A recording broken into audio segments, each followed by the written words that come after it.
Welcome to Combo. It's Basil here, Microsoft headquarters, taking a look at all the user interface differences you can expect in Windows 8.1. We're joined by Rob from Microsoft, who's going to talk you through it. So Rob, over to you. Sure, so one of the things that's really improving in 8.1 is the level of personalization. So you'll see here at my lock screen, it's automatically acting like a digital photo frame and scrolling all the pictures from my machine. Once I log into the screen, just by swiping up, touching on my picture password, it'll take me to my start screen.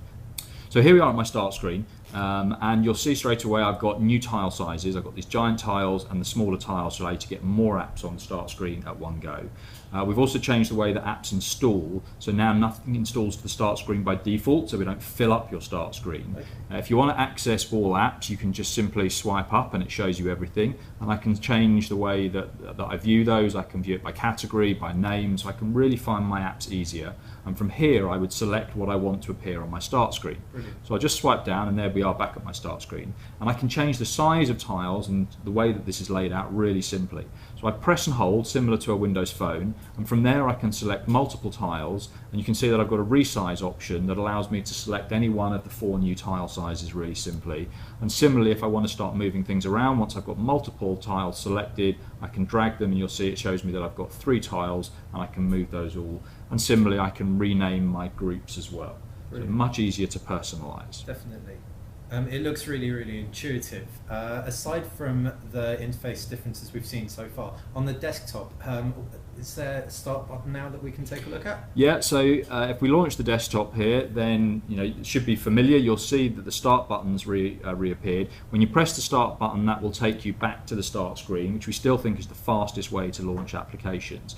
There's a couple of subtle tweaks and things that will make certainly knowledgeable users that much faster. So if you either press and hold, or if I'm using a mouse, I can just right click on the start button. It pops up some really key user control features, including the ability to shut down, to get to search quickly.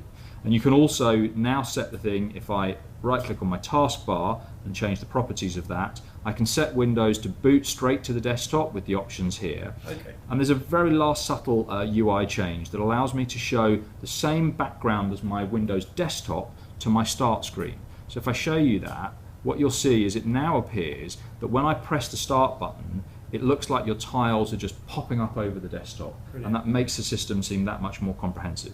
That's really nice and cohesive. As far as personalization goes in the start menu, would you mind showing us the new features that have been added with regards to personalizing colors and backgrounds of the standard UI?